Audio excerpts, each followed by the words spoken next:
fresh off the heels of No Mercy, a show that sucks so bad. It angered me to see that show. And then I look at this show trying to compensate for most of what they did, and they failed most of it. Except for the end, which was actually pretty damn good. They failed in most of this show to do anything. Opening, Roman Reigns being put over supposedly by The Miz as best as possible because of what happened with John Cena. Look, if anyone actually believed John Cena was actually trying to put over Roman Reigns and show him some respect, then he should have left the ring and left Roman Reigns to do what he needed to do. But it was about John Cena getting more credibility, more clout, getting more sympathy, people screaming, "Thank you, Cena." I want to smack them in their faces and say, "Are you kidding me? You should know better." I can understand the little kids. They don't know any better. But full-grown adults doing it? Are you serious? He didn't help Roman Reigns. Not one bit. Now, I did see the Raw Talk afterward. I'd rather see Talking Smack because I think it was more organic than Raw Talk. Raw Talk just seems forced. But you look at Raw Talk, you see John Cena. He still didn't put him over. This was still about John Cena. Everyone wondering if he's going to quit. This wasn't about Roman Reigns still. It was never about Roman Reigns. And that's the sad part of this entire situation when it deals with The Miz. The Miz is trying to do damage control from John Cena. He is. And then you see the situation where Roman... Let me say this about Roman. I don't hate him. I don't think he's a bad talent at all. I think he's a decent talent for what he is. A guy who comes from an era where there's so few people to work with to actually improve your craft, you're kind of stuck where you are. And that's where Roman Reigns is. It's not that he's very underdeveloped. It's that he has no one to work with because most of the people that could have been used, ergo all the people that have been around since 2010 to all the way 2017, they're gone because the company did not do anything with them. Look at Cody Rhodes. Look at Damian Sandow. Look at what happened with Ryback. Look at what's going on with... calm yourself. Look what's going on with Bray Wyatt. One of the most unique people we have. And what happened later in the night, I'll get to that in a minute, is garbage. Garbage. But this is what you're stuck with when it comes to Roman Reigns. He really is stuck with a situation where there's almost no one to work with, no good writing, and he's got to deal with it.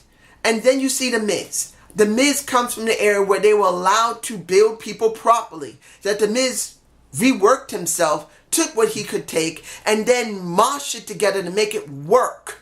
That's the reason why he's one of the best heels in the business. It's not the point that you think, well, just like you said, there's so few people to work with, The Miz is pretty mediocre. No, he's not. He was still hot even when there were very few people that were still there. So there's no difference here. But then you see the difference between a Miz up here and a Roman Reigns that is here. You see it. And I do see that Roman Reigns can be a great talent for the company if they stop acting like they want to sabotage him. So you see the situation about the fight. You wonder, is he going after the IC title instead of going after the Universal title, which makes sense. I don't know. Know why? Because the way they keep pushing about, well, the Miztourage is better than the Shield. If it was around 5 years ago, it would have been never. That makes you scared. Because it's like, if they're teasing the Shield coming back, that means Dean Ambrose didn't get anywhere. Seth Rollins didn't get anywhere. And after what happened with John Cena, they definitely know that Roman Reigns ain't getting anywhere. So let's stick the Shield back together and rebuild the Shield again. And let these guys marinate. That's the best word. Marinate again.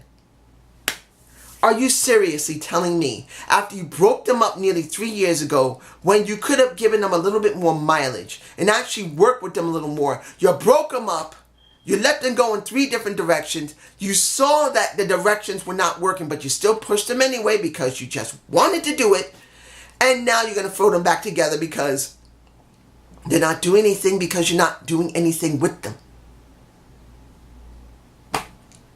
that's just me. That's just how I feel. Now, let's get to Bray Wyatt, because this just saddens me of what happened at the end of the situation when it came to Finn Balor and Goldust. I'm bringing this in because it made no sense. Why should Goldust get mad because the word victimized was used? Why should Goldust even care about Finn Balor? Why should Bray Wyatt even be involved anymore? For the simple reason that Bray Wyatt already been beaten now once, twice, 3 times, and then after the match between Goldust and Finn Balor, which you could have done something with Finn. You could have been paint versus paint or something.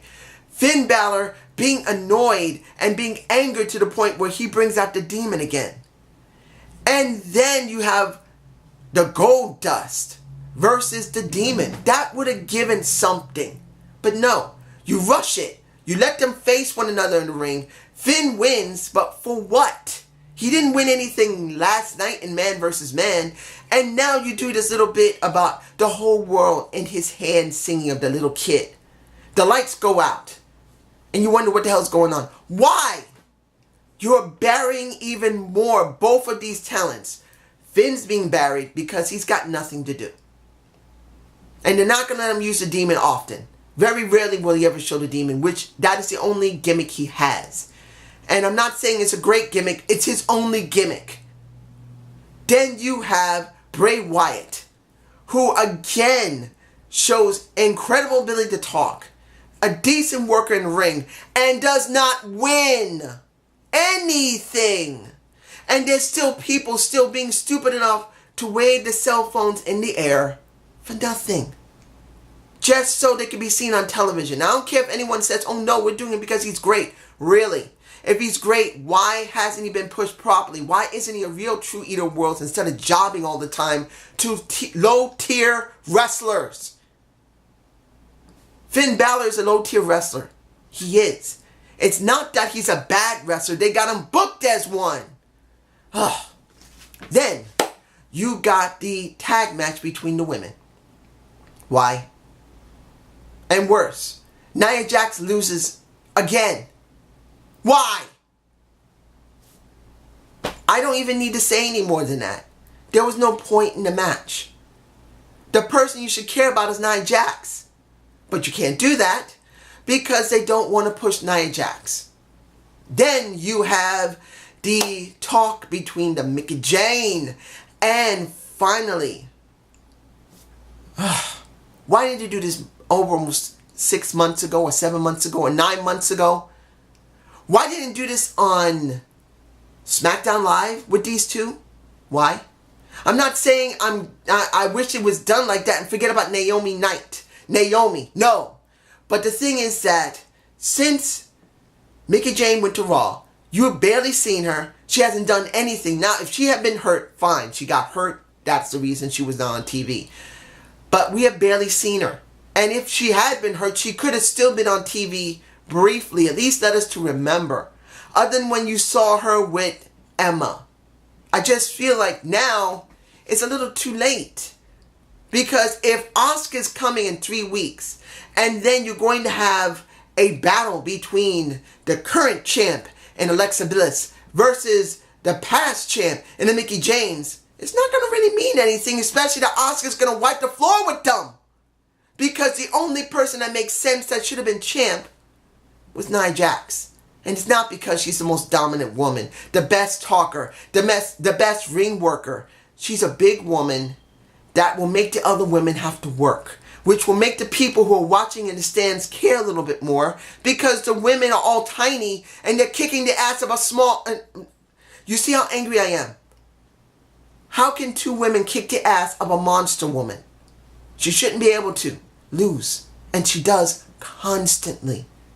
What is the point of Nia Jax being on the main roster? Send her to SmackDown. Send her to freaking SmackDown. Forget about having big women on Raw and send her to freaking SmackDown because she'll be more effective there. That's just how I feel. You got Sheamus versus Seth Rollins. Now, we saw Cesaro.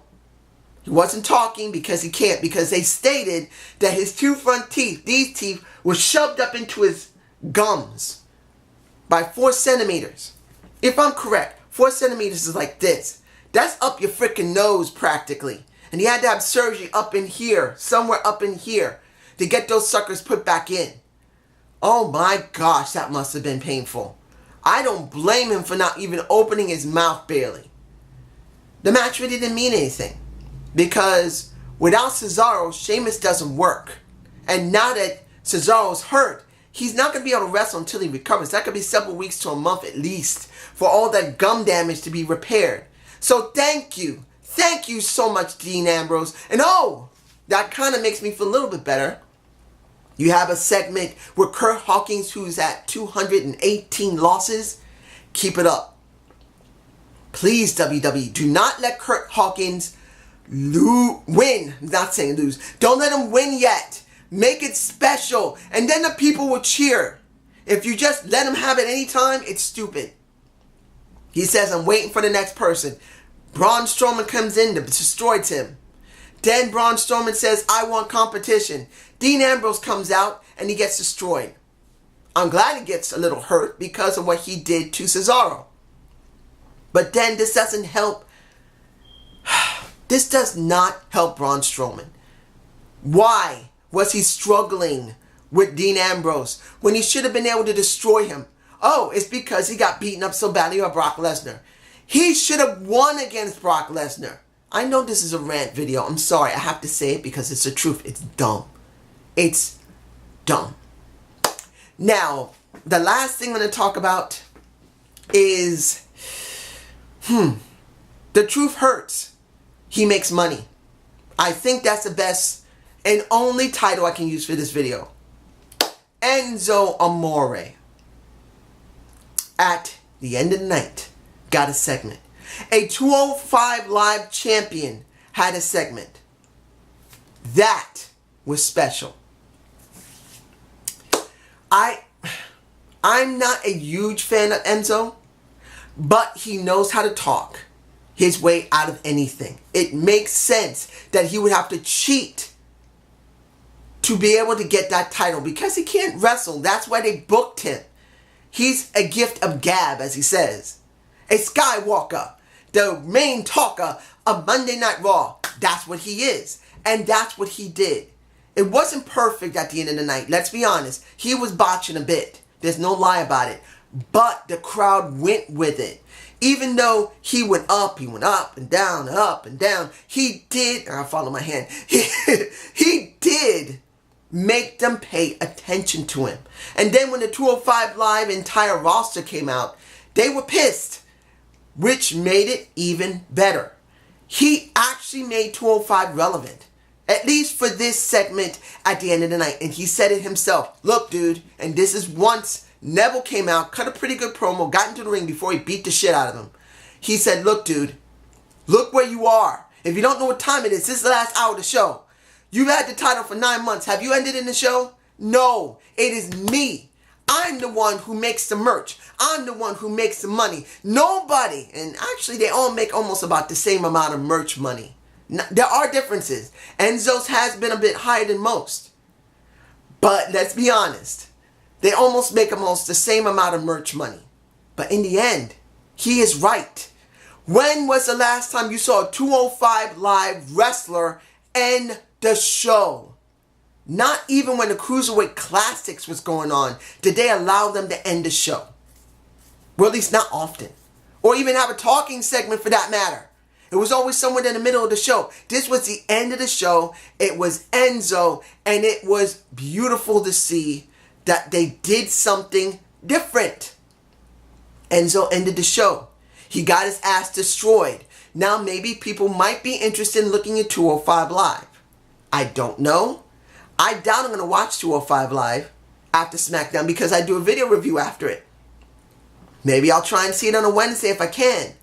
But in the end, when you look at this segment, this was the best segment of the night. Seeing Jason Jordan work with, who was it? Matt Hardy versus, I think, the ones who did the Nerds. I can't remember. I think that was Anderson and Gallows. I can't remember who they were up against. I think it was Anderson and Gallows.